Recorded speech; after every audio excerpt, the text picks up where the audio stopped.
අපි දන්නවනේ කරලා අපි ලැහැත්ලා ඉන්නේ. රිපෝට් ස්පීකර් සර් අපි මන්ත්‍රීතුමා වත්තන ගත්තා. තා මන්ත්‍රීතුමා වත්තන ගත්තා. සර් පස් කතා කරන්න. ගත්තා ඒක.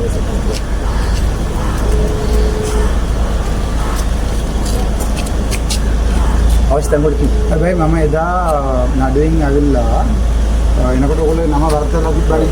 එතකොට මේ මට මගේ ස්ටාර්ට් කිව්වා මගේ නම නිසා මට යන්න කියලා. එදා ඔයගොල්ලෝනේ කරතලා තිබ්බේ මේක ඔබලාට කියන්න ඕනේ. ඔව් ඔව්. අපි වරදින අපි ඒකවලට පෙරීටියනේ ඔව් ඒක අපිට දෙන්නේ පාර අතරන් කොට ගන්න ගියතෝ අපි අතර ගත්තේ නැහැ එකපාරක් නෑ. ගියසරේ බේ ඔයගොල්ලෝ නෑ නෑ ඔබ නෑ. හරි මේ පොඩේ මම පාර්ලිමේන්තුව කතා කරන මේ වෙලාවට හැබැයි පළවෙනි සැරේ මම ඇවිල්ලා මේකට ගියා. අපි සම්බන්ධ නැහැ. අපි විමර්ශන කරන්නේ නෑ. අපි එහෙම කියන්නේ ඔයගොල්ලෝ මේ කොහෙද පොලිසිය? අපි අන්තරාද පොලිසිය මම අන්තරාදට ඇවිල්ලා මගේ ස්ටාර්ට් මම පෙන්නි. අපි අපිට පාර දුන්නේ මයිත්. අයි මම කෝටේ ඔයගොල්ලෝ තාප්ප නඩුවට මම කෝටේ ඉන්න මයිත්වත් අපි අහන්න බෑ. ආවුවා මම මෙයා දන්නවද නෑ ඔයගොල්ලෝ වැරද්දක් කරන්නේ මම දැන් එකපාරට කෝට් එකට ඇවිල්ලා තමයි ගියේ. එතකොට ඔයගොල්ලෝ Excuse me. ස්පීකර් කතා කරන්නේ. Loyal. මගේ ලෝයර් කෙනෙක් කතා කරනවා. Kata. හෙලෝ ගන්න වීඩියෝ. ඔව් මේගොල්ලෝ කැමති කෙනෙක් මම මේ ස්පීකර් එක ගන්නවා. නෑ ඒකේ සාරි මාර්ගයක් නෑ. ඒව නිවර්ද නමත් එක්ක විමර්ශන කරලා වාර්තාය ඔයගොල්ලෝ නම කරලා මේවා කරලා කවමාරක් වෙනස් කරන්නේ. ඔව් ඔයගොල්ලෝ අරස් කරන්න ආවා නෑ. ඔයගොල්ලෝ මේ ඔව් නෑ වරන් කරන්නේ අඩුව වාර්තාවක නම නිවර්ද කියලා අත්තරම මම කතා කරනවා ඔයගොල්ලෝ මිනිස්සුන්ට. මම කෝල් කරලා අන්‍ය වරදකින් අත්තරම ගන්න දෙයක් කරන්නේ.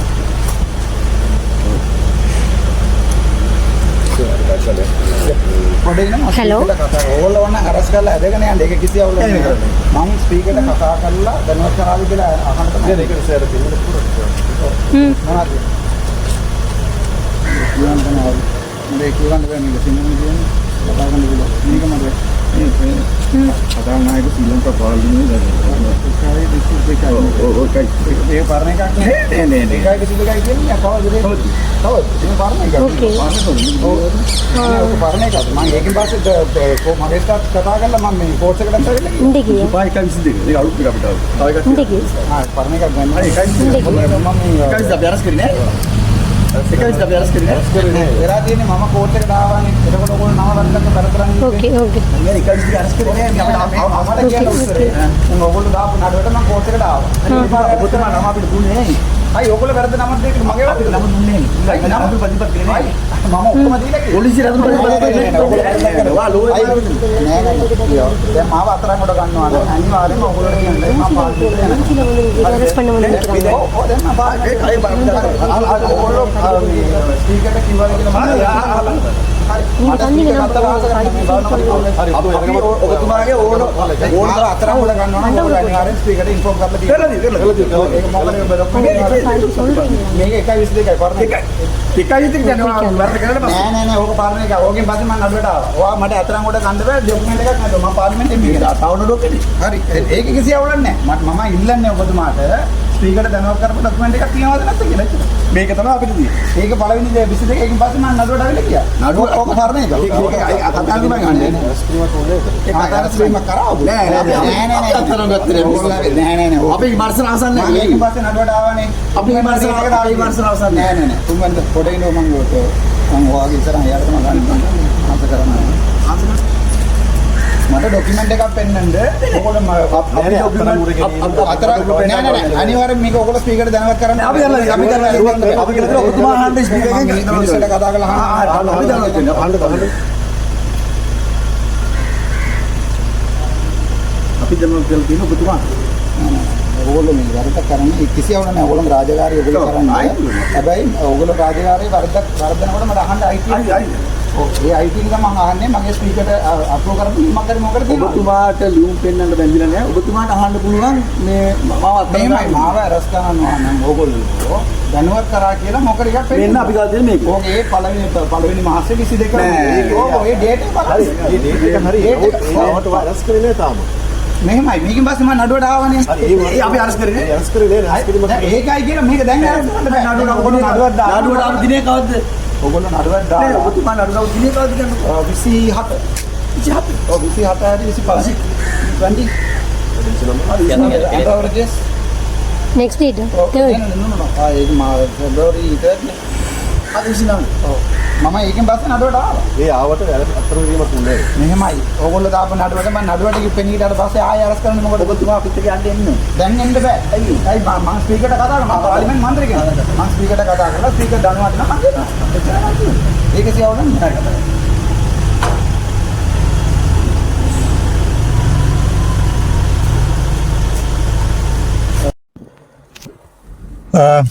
வணக்கம் நான் டாக்டர் ராமநாதன் அர்ச்சனா ஒரு சின்ன கிளாரிஃபிகேஷன்ஸ் வீடியோ ஒரு கப்பல் ஆஃப் வீடியோஸ் போட போகிறேன் ஏனென்றால் இது நீங்கள் கட்டாயம் பார்க்கணும் உங்களுக்கு தெரிஞ்சிருக்கணும் ஊடகங்கள் விதமாக வச்சுருக்கணும் முதலாவது வந்து என்பிபி அரசாங்கத்தின் திட்டமிட்ட அரசியல் கைதுகள் உங்களுக்கு வடிவாக தெரியும் ஜாழ்ப்பாணத்தை பொறுத்த வரைக்கும் 6 எம்பிமார் தான் இருக்கிறோம் ஜாழ்ப்பாணத்தை பொறுத்த வரைக்கும் அதில் 3 எம்பிகள் வந்து உங்களுக்கு தெரியும் அரசாங்கத்துக்கு என்று சொல்லி எங்களுடைய ஜாழ் மக்கள் வந்து தெரிவு செய்யப்பட்ட கொடைகள் அதாவது வந்து வளமையாக நாங்கள் என்ன செய்கிறாங்கன்னு சொன்னால் ஏதாவது ஒரு கோயில்களுக்கு மாடுகள் நீந்தி வருனாங்க அந்த மாதிரி எங்களுடைய அரசாங்கம் எங்களுக்கு நல்லது செய்யணுமென்றதுக்காண்டு தமிழரை பலிக்கடாக்களாக்கின ஒரு கொடைகள் ஒரு ஆளுமை கூடிய ஒரு ஆக்கள் ஒரு 3 பேர் அவர்களை பற்றி நான் கதைக்க விரும்பல என்னுடைய சக எம்பிக்களை விமர்சனம் செய்கிறதுக்கு நான் தயாராக இல்லை அப்படி விமர்சனம் செய்கிற அளவிலையும் அவை இல்லை ஆனால் அவர்களுடைய செயற்பாடுகளை பார்க்கல சரியான கவலையாக இருக்குது நான் செய்த வேலையில் தாங்கள் செய்கிற மாதிரி அது பரவாயில்லை இட்ஸ் ஓகே அதில் எல்லாத்தையுமே விடும்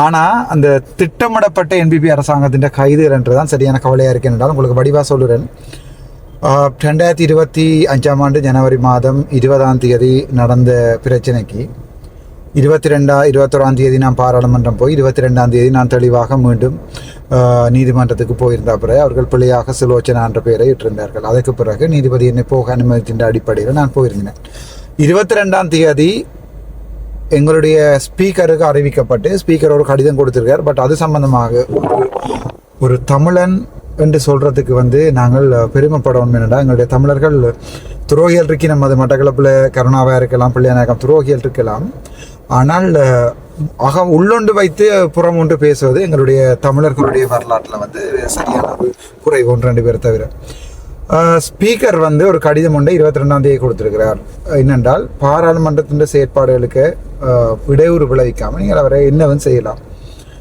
கைது செய்யலாம் என்ற அடிப்படையில் மதிப்புக்குரிய கதாநாயகர் ஒரு கடிதம் ஒன்றை கொடுத்துருக்கார் அப்போ அது கடிதம் கொடுக்கல ஒரு நல்ல அடிப்படையில் அல்லது ஒரு அட்மினிஸ்ட்ரேட்டிவ் விஷயத்தில் வந்து ஒரு நல்ல விடயங்களில் அது சம்மந்தப்பட்ட பாராளுமன்ற உறுப்பினர் தன்னோட உண்டாக வேலை செய்கின்ற அவரும் ஒரு மெம்பர் ஆஃப் பார்லிமெண்ட் நானும் ஒரு மெம்பர் ஆஃப் பார்லிமெண்ட் ஸோ அவர் ஒரு ஸ்பீக்கராக தெரிவு செய்யப்பட்டதன் பின்பு அதை அவர் வந்து ஒரு தொலைபேசி மூலமாகவோ அல்லது வந்து எழுத்து மூலமாகவோ எனக்கு தெரிவித்திருக்க வேணும் ஸோ இது ஒரு உண்மையாகவே ஒரு மனங்கவலை கொள்கிற விஷயம் என்றால் நாங்கள் பாராளுமன்றத்தின் கதாநாயகரை வந்து ஆளுங்கட்சி எதிர்கட்சி ரெண்டுக்கும் பொதுவாக தான் நாங்கள் எப்போவுமே நோக்க வேண்டிய நடைமுறை கதாநாயகர் வந்து ஆளுங்கட்சியில் போயிருந்தால் கூட அவரை நாங்கள் ஆளுங்கட்சி எதிர்கட்சி ரெண்டுக்கும் பொதுவான ஒரு ஆளாக தான் நாங்கள் கருதுவோம் ஆனால் 22ஆம் தேதி அந்த கடிதம் கொடுக்கப்பட்டது 23, 24, 25ஆம் தேதி நான் பாராளுமன்றத்தில் இருக்கையில் எனக்கு கூட ஒரு வாய் மூலமாகவோ கடிதம் மூலமாகவோ அந்த கொப்பின் பிரதி ஒன்று எனக்கு தந்திருந்தா கூட நான் அது சம்பந்தமான சட்ட நடவடிக்கைகளை எடுப்பட்டிருப்பேன்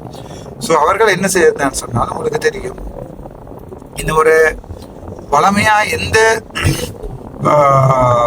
ஜனாதிபதியும் டிசிசி மீட்டிங்களில் கலந்து கொள்றதில்லை அன்றகுமார சனாயக பொறுத்த வரைக்கும் யாழ்ப்பாணத்தில் இருக்கிற ஒரு பெரிய தலையடி அவருடைய நலிந்த ஜெயதிஸ் அவர்கள் கூட தெளிவாக சொல்லியிருக்கிறார் ராமநாதன் அர்ச்சுனா வந்து பாராளுமன்றத்துக்கும் அரசாங்கத்துக்கும் ஒரு தலையடியாக தான் இருப்பார் அவர்கள் இப்போது என்ன எப்படி பார்க்கிறான்னு சொன்னால் ஒரு தலையடி உண்மையாகவே ஒரு உண்மையை கதைச்சு நேர்மையாக இருந்து முதுகெலும்போட இருந்து அந்த பொதுவாக ஒரு தலையடி கொடுக்குறவனா தான் இருப்பிடும் அப்படியானங்களை பைத்தியம் பண்ணுவாங்க என்னென்னால் உண்மையாக கதை கேட்கல இவன் இப்படி உண்மையாக கேட்குறான் ஷேப்பாகி போகலாம் தானே அங்கேயும் ஒரு காசு பண்ணி கொண்டு இங்கே சிரிச்சு கொண்டு போகலாம் அப்படி ஒரு வரலாற்றை என்ற தலைவன் எனக்கு சொல்லிக் கொண்டு போகல அந்த வரலாற்றை நானும் என்னுடைய இளம் சமூகத்துக்கு சொல்லிக் கொண்டு போக மாட்டேன் ஆகவே அந்த விதத்தில் வந்து நான் ஒருபோதுமே ஒருபோதுமே நான் என்பிபி அரசாங்கத்தில் செய்கிற இந்த அடக்குமுறை விடயங்களுக்கு வந்து நான் ஒரு நாளுமே துணை போக மாட்டேன். ஆனால் ஒரு திட்டமிடப்பட்ட ரீதியில் தான். ஏனென்றால் அதுக்கு பிறகு நான் அது சம்பந்தப்பட்ட அமைச்சருடன் கேட்டிருந்த போது அப்படியா எங்களுக்கு தெரியாது, நான் தெரிந்தா சொல்லுகிறேன் என்ற பதில் தான் எனக்கு வந்திருந்தது அந்த போலீஸ் விடயம் சம்பந்தமாக. அப்போது நான் கேட்டேன், ஐயா ஒரு சாதாரணமான ஒரு எம்பியா ஒரு லைட் ஒன்றை பூட்டி விட்டு போகலான்னு சொன்னால் யாழ்ப்பாணத்தில் நீங்கள் வாரத்துக்கு ஒரு ட்ராவலிங் வந்து நீங்கள் ஏதோ ஒரு வசதி ஒன்று செய்திடணும். ஒரு பாராளுமன்ற உறுப்பினருடைய பயணத்துக்கு வந்து நீங்கள் ஏதாவது ஒரு முறை ஒன்று செய்திடணும். தனியாக பெட்ரோலுக்குரிய பெறுமதியை தர்றது மட்டும் போதாது. 2 டிரைவர்ஸு கூட அவர்கள் பே பண்ண வேண்டியிருக்கும். அதை கூட இன்னும் பே பண்ணல. பாராளுமன்றத்தில் டிரைவருக்கு மேற்கூடிய பேமெண்ட் கூட இன்னும் தெரியல. தந்தாலும் அவர்கள் தர டிரைவர்களை நான் நம்பிக்கையாக வைத்திருப்பேன், ஒரு வேறு பிரச்சனை. பட் அதுகளையும் தாண்டி ஒரு கடமை பாராளுமன்றத்துக்கு கொண்டு ஒரு பாராளுமன்ற உறுப்பினரை பாதுகாக்க வேண்டிய கடமை கொண்டு இருக்கு. ஆனால் காலங்காலமாக என்ன நடந்தது என்று சொன்னால் எங்களுடைய அரசாங்கம் அது சிங்கள பாராளுமன்றம் என்று சொல்லி நான் பேசியிருந்தேன் என்றால் பெரும்பான்மையான பாராளுமன்ற உறுப்பினர்கள் சிங்களவர்களும் மற்றது அவர்களுடைய அடிவருடிகளும் தான் இருக்கிறார்கள். தமிழனாக சுயமாக சிந்தித்து செயற்படுகின்ற பாராளுமன்ற உறுப்பினர்கள் தான் பிரதி செய்கின்ற சமூகத்துக்கு உண்மையாக இருக்கின்ற பாராளுமன்ற உறுப்பினர்கள் வந்து மிகவும் சரியான குறைவு. அப்படி அவர்கள் பாராளுமன்றத்துக்கு போகும்போது அங்கே பாராளுமன்றத்திலே நடக்கின்ற விவாதங்களின் போது கூட ஒரு பொய்யான ஒரு நடவடிக்கையை தான் அங்கே கதைப்பார்களே ஒழிய மக்கள் எழுதி கொடுத்த கம்ப்ளைனுக்காக அங்கே கூகுளிடுவார்களுடைய அது உண்மையாக நடக்கிறதா இல்லையா, அதை எவ்வாறு நாங்கள் பார்க்கலாம் என்பது சம்பந்தமான எந்த ஒரு கரிசனையும் இந்த பாராளுமன்ற உறுப்பினருக்கும் இதுவரை காலம் இருந்ததான்னு கேட்டால் கேள்விக்குறி. அதை உண்மையாக செய்ய போய்களை கணக்கு பிரச்சனை வரும். உதாரணத்துக்கு ஒரு கடிதம் ஒன்று எனக்கு ஒரு ஆள் தரைக்கல ஆக்ஷன் எடுக்க போய்க்க அதில் இருக்கிற அரசு அதிகாரிகள்ல இருந்து போலீஸாரோட எல்லாருமே ஒரு பாராளுமன்ற உறுப்பினர் முரண்டுபட வேண்டிய நிலைமை ஒன்று வரும். உங்களுக்கே தெரியும், ஒரு வைத்தியராக இருந்தும் அவருடைய பேர் வந்து பதந்தன் என்று சொல்லப்படுகின்ற ஒரு என்னுடைய சீனியர். அப்போ அவர் என்னுடைய கைது என்றதை தன்னுடைய முகப்புத்தகத்திலே சிரித்து இனிமேல் ஜெயிலில் சில்லாவும் கில்மிஷாவுமோ ஏதோ ஒன்று சொல்லி எழுதியிருந்தேன். என்றாலும் அது சம்பந்தப்பட்ட ஒரு வைத்தியர் வந்து மனநோயாளி மாதிரி நடந்து கொள்றதா நான் ஒருபோதும் கருதுறேன். ஏனென்றால் அவர் ஒரு அரசாங்கத்தில் வேலை செய்கிற ஒரு வைத்தியசாலை ஊழியர். ஆனால் அவர் கிட்டடியில் கூட தன்னோட வந்து கதை கேட்குறாங்க. ஆனால் நீ செய்கிறது நல்ல விஷயம் பண்ணி கழிச்சு போட்டு ஒரு மனநோயாளிகள் மாதிரி முக புத்தகங்களில் நான் கைது செய்யப்படுறதை வந்து ஒரு பதிவு எழுதுறதை வந்து அவருடைய தாழ்வு மனப்பான்மையை கூட்டி காட்டுது. இப்போ பதந்தன் என்ன பேர் இன்னும் பதந்தன் அவர் வந்து பாராளுமன்ற உறுப்பினர் வாழ்க்கையில் வேற இல்லாது. பாராளுமன்ற உறுப்பினராக நீங்கள் வந்து மக்களுக்கு சேவை செய்யணும்னா உங்களுக்கு ஒரு கணிசமான அளவு ஒரு என்னென்னு சொல்கிறது மக்கள் உங்களை விரும்புகிற தன்மை இருக்கணும், நீங்களுடைய வெளிப்படமை தன்மையாக இருக்கணும். ஸோ அந்த காழ்ப்புணர்ச்சி என்ற அடிப்படையில் முக புத்தகங்கள் அதை பார்க்க எனக்கு கவலையாக இருக்குது. அதையும் தாண்டி இப்போ என்பிபி அரசாங்கத்தில் 3 எம்பிமார் கொடுத்துருக்குறோம். நாங்கள் யாழ்ப்பாணத்திலிருந்து அவருடைய கல்வி தராதரங்களை பற்றி நாங்கள் கதை கவனிக்கலை, அவருடைய ஆளுமைகளை பற்றி நாங்கள் யோசிக்கலை, தமிழர்களுக்கு உண்மையாக இருப்பார்கள் என்ற யோசிக்கலை. நாங்கள் எங்களுடைய ஜனாதிபதிக்கு ஓட் போடுகிறோம்னு நினைச்சு கொண்டு 3 காத்திரை தோட்டத்து வீரர்களுக்கு நாங்கள் வாக்கிடுகிறோம்னு நினைத்து கொண்டு தமிழ் மக்கள் வாக்கிட்டு சொல்கிற சிங்களத்தில் கும்புரைன்னு பாம்பியோன்னு சொல்லி. அப்போ அது வந்து நாங்கள் அவர்கள் நிரூபிக்க வேண்டும். நான் ஒரு ஆளுமை உள்ளவன், நான் பிரச்சனை தீர்மானிக்கக்கூடியவன், மக்களிடையே போய் கதைக்கக்கூடியவன். சும்மா கல்லுகளை மறைக்கிறதும் டிராக்டரில் ஏறி இருந்து போகிறதும் வந்து அரசியல் என்று நினைக்கிறது வந்து சரியான கீழ்த்தரமான விஷயம்.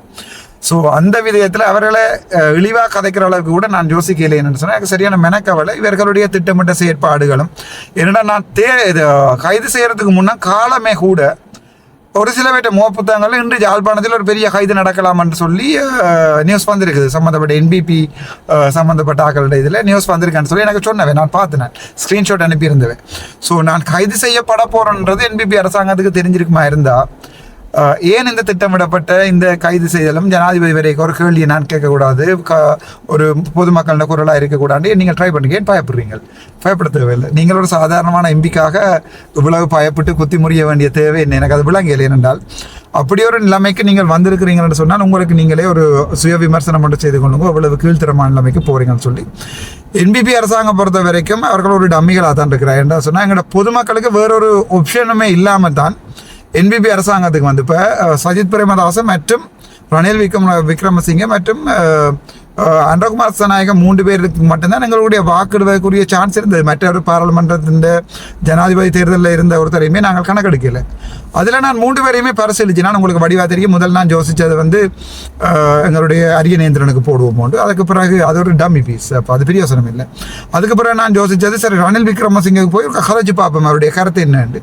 அதுக்கு பிறகு எஸ்ஜேபி சஜித் பிரேமதாசகாய்க்கு கதைக்க போனான் இல்லைன்னு சொல்லல. முடிவாக நான் யோசித்தது இவரை தான் இலங்கை மக்கள் விரும்புகிறார்கள். என்னடா இலங்கை மக்கள் ஒரு மாற்றத்தை எதிர்பார்க்கணும். ஆனால் மாற்றம் என்று சொல்லி கல்லறன்னு சொல்லி பிடிக்க வந்தால் கடைசியாக ராமநாதன் அர்ச்சுனா மாதிரி ஒரு ஆளை கையில் விலங்கிட்டு கொண்டும் அதே நேரம் யோசித ராஜபக்ச போன்றவர்களை வந்து ஏசி வேனில் டுவல் ஏசி வேனில் கொண்டு போகிறதுன்றது ஒரு நான் நினைக்கிற ஒரு தமிழராக இவர்கள் எங்களை என்னடால் இனத்துவசம் இன கதையில் கதைக்கக்கூடாதுன்றது உண்மையாக என்னுடைய மனசில் ஆழமாக இருக்கிற ஒரு கருத்து. என்னன்னா நாங்கள் முஸ்லீம் என்னுடைய முகப்புத்தகங்களை பார்த்தா தெரியும் எத்தனையோ பேர் முஸ்லீம்களுடைய ஐடிகளில் வந்து தான் பேசி கொண்டிருக்கிறார்கள். நான் நினைக்கல அது முஸ்லீம்களா உண்மையான ஒரு அல்லாவை நேசிக்கின்ற ஒரு முஸ்லீம் வந்து அவ்வாறான கருத்துக்களை வந்து என்னோட புத்தகங்களில் உங்களுடைய அவர் நல்லா இருக்குது இது நல்லா இருக்குது அவரோட படத்தா நல்லா இருக்குமென்று கொமெண்ட் போட்டு கொண்டிருக்கணும்.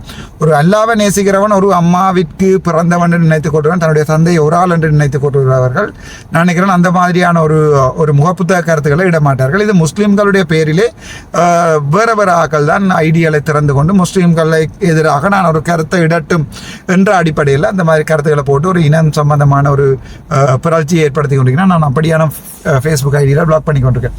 நான் என்னென்றால் இப்போ இந்த திட்டமிட்ட கைது என்றது வந்து நான் முதலே அறிந்திருந்தேன். நான் என்னை பொறுத்த வரைக்கும் இவர்கள் அரெஸ்ட் பண்ண போகிறார்கள் என்கிற நிலைமையும் அதுக்காக ஓடி இருக்கிற நிலைமையும் இல்லை. இப்போ போலீஸார் என்னோட கேட்டுக்கொண்ட போது நான் சொன்ன விடயம் என்னென்னா நீங்கள் ஓடி ஒழிக்கிறதுக்கு நான் களவெடுத்தவனோ குடுவித்தவனோ கஞ்சாவித்தவனோ இல்லை, நான் ஒரு டாக்டர். அது தவிரவும் நான் மக்களால் விரும்பப்பட்ட பாராளுமன்றம் வந்தவன். இந்த மாதிரி கொடிய இந்த 30 வருடமாக எங்களுடைய ராமலிங்கம் சந்திரசேகர் அவர்கள் மாதிரி மக்களுடைய வாக்குகள் இல்லாமல் தேசிய பட்டியலில் வந்த அர்ச்சுனா இல்லை. இது ராமநாதன் அர்ச்சுனா சுயேட்சையால் வந்த அரசியல். அந்த அரசியல்வாதி உங்களுக்கு தெரியணும். அதோடு நீங்கள் மோதல்ன்றது நான் நினைக்கிறேன் உங்களுக்கு ஒரு பெரிய ஒரு முட்டாள்தனமாக இருக்கும். 150 பேர் இருக்கிறோம்ன்ற ஒரு மமதையில் தான் நாங்கள் உங்களுக்கு தெரியும் நாங்கள் நேர கண்கூடாக பார்த்து நாங்கள் எங்களுடைய முன்னாள் ஜனாதிபதி என்ன பேர் அவருக்கு மஹிந்த ராஜபக்சேடைய அண்ணாவை வந்து அவர்கள் மக்கள் போய் அடித்து திலத்தினார்கள். ஸோ அந்த மாதிரி ஒரு நிலைமையை நீங்களே ஜாழ்ப்பாணத்துலேருந்து ராமநாதன் அர்ச்சுனாவிலேருந்து உருவாக்குறீங்கன்னு எனக்கு இந்த வழக்கல்ல பிரச்சனை இல்லை. நீங்கள் எத்தனை பொய் வழக்குகளையும் போலீஸாரை கொண்டு போடலாம். ஜாழ்ப்பாணத்தில் கூட பொய் வழக்குகள் போட்டிருக்கல சம்மந்தமான வீடியோ ஒன்று போடுறேன். ஆனால் இது ஒரு கீழ்த்தரமான வேலை என்றதையும் விட ஒரு மெனக்கவலை நான் உங்களை அண்ணான்னு சொல்லி கதைச்சு ஒரு NPP அரசாங்கத்துக்கு நான் ஆதரவு கொடுப்பேன். உங்களுடைய முன்னேற்றத்துக்கு நான் வரவேற்பேன். நீங்களாகவே என்ன செய்யணும்னா உங்களோட கையெடுத்து கூட கண்டு குத்தி கொண்டிருக்கிறேன். ஆனால் இனிமேல் NPP அரசாங்கத்தோட இந்த தொடர்பு அடைந்திருக்காது. கண்ட கதை ஒரு சாதாரணமான மாணவர்கள் நான் உங்களோட கதைப்பேன். அதையும் தாண்டி உண்மையான ஒரு அரசியல்வாதியை நீங்கள் என்ன பார்க்கலாம். இந்த மாதிரி கேவலமான ஒரு மிரட்டல்களும் ஒரு போலீஸ்ன்றது வந்து ஒரு நாட்டு நீதியை நிலநாட்டுற ஒரு நிறுவனமும் ஒரு ஆட்படையும் அதே அரசியலுக்கு பாதிக்கிறன்றது என்னை பொறுத்த வரைக்கும் தேவையான கேவலமான வேலையை இல்லை. உங்களுக்கு தேவைன்னா நீங்கள் தான் நாட்களுக்கு காசு கொடுத்து இந்த நீதிமன்றங்களுக்கு முன்னாடி எல்லாம் சொல்றீங்கன்னு சொல்லி சொல்றாங்க.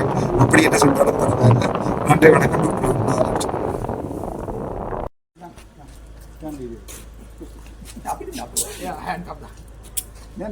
ඒක මට ඕනේ. ඒක මම දැන් අපි පස්සෙන් කතා කරමු.